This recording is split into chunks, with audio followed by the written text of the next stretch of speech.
Hey guys, some time ago, a few months ago, I posted a video on how to do my poor man's toga switch, and it was crazy.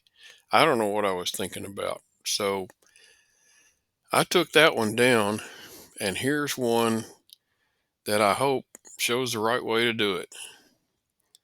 So, first thing I do, go into model setup, go to analog switch setup, and set the throttle position switch to 0, where it switches from position 1 to 2. 1 is the center position. And I think 2 is full throttle. Let's see. Well, 2 is idle. At any rate, you can set either one of these to 0 and leave the other one set to 75. You may have a reason for having it one way or the other to have it do something else besides the flight modes, but this is the way I'm doing it. Set this one to 0. And then flight mode setup.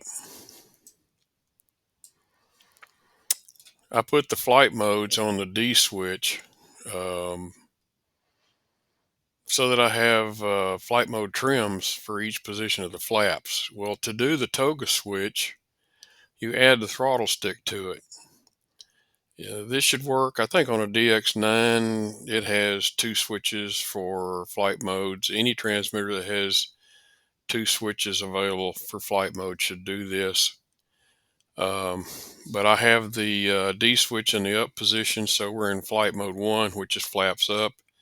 As I move the throttle stick, at mid stick it switches to the middle position, and at full throttle it switches to the other one. So as you move the throttle stick up and down, it should stay in flaps up position. Now I'm going to lower the flap switch to the middle position, which is takeoff flaps. And as I move the throttle up at the middle, it switches to the middle position, which should remain flight mode 2, takeoff flaps. And then full throttle, same thing. Now, if I switch to landing flaps, pull the D switch down, it stays in takeoff flaps. If I pull the throttle back, it goes to landing flaps. So as I open the throttle, let's say I've just landed on a touch and go, and I advance the throttle to half stick, then it switches to takeoff flaps, pulls my flaps up to the takeoff position automatically. And as I advance the throttle, it stays in takeoff flaps position. You might want to set the point where it switches a little higher. Depends on the airplane, I guess. So you could set this, say, to 20% or something to make sure you're far enough above half throttle, and then go back to the flight mode setup. And so now I have to move the stick a little bit further above center before it switches to takeoff flaps. So that does that. Of course, to select which flight mode is where, you assign the flight modes here, 1, 2, or 3. 1 is flaps up, 2 is takeoff flaps, and 3 is landing flaps. So make it look like this, so that when you're in flaps up, as you move the throttle, it stays in FM1. And then in the middle position, it's FM2, no matter where the throttle is. And then with the flap switch down for landing flaps, then you only get landing flaps when the throttle is below a certain point. So then trim setup, I use flight mode trims so that I can trim the ailerons and the elevator for each position of the flaps. That way you can trim it in the air instead of having to guess at the flap menu, these two values here. you can just trim it with the regular trim switches. Now I've set the switch to flight mode so that as I move the stick, see we're in landing flaps, as I move the throttle up, once it gets to about 20% above mid position, it switched to takeoff flaps, and it announces that. So when you're rolling down the runway and open the throttle, you hear the transmitter say that it has switched to takeoff flaps. Uh, my other method of doing this didn't announce that. And so anyway, now it announces when the flaps change position based on the throttle stick if you're in landing flaps position, and the speed is set to 2 seconds. So you don't have to use that crazy mix that I had and set the percentages and all that good stuff. I don't know, you know, I don't know why I did it the way I did it in that other video, uh, but this is a lot better. So there's no mix needed. The flight modes will do the whole thing. Servo setup. I don't have to go in here and set the speed for the flaps to 2 seconds to match what the flap system had or any of that stuff. And by the way, when I'm setting up flaps, you might have seen in the flap system that I set flaps up to minus 100%, takeoff flaps to minus 25. If this is a plus 100, then this needs to be a plus, and then plus 100 for landing flaps. And the reason why is if you subtract 25 from 100, you get 75, and 75 divided by 200, which is the total travel, gives you about 1/3 flaps for takeoff position.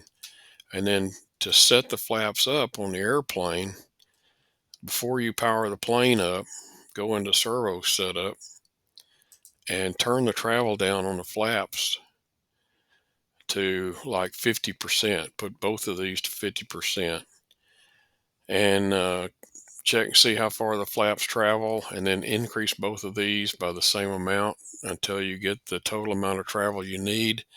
And if the flaps run out of travel, in other words, if the flaps bind in the up position, then you need to go to the sub trim here and adjust the sub trim so that the flaps align with the wing in the flaps up position, and then go back and increase or decrease the travel in equal amounts, so that when you're done, what you really want is you want minus 100 for flaps up and plus 100 for flaps down and 0 sub trim.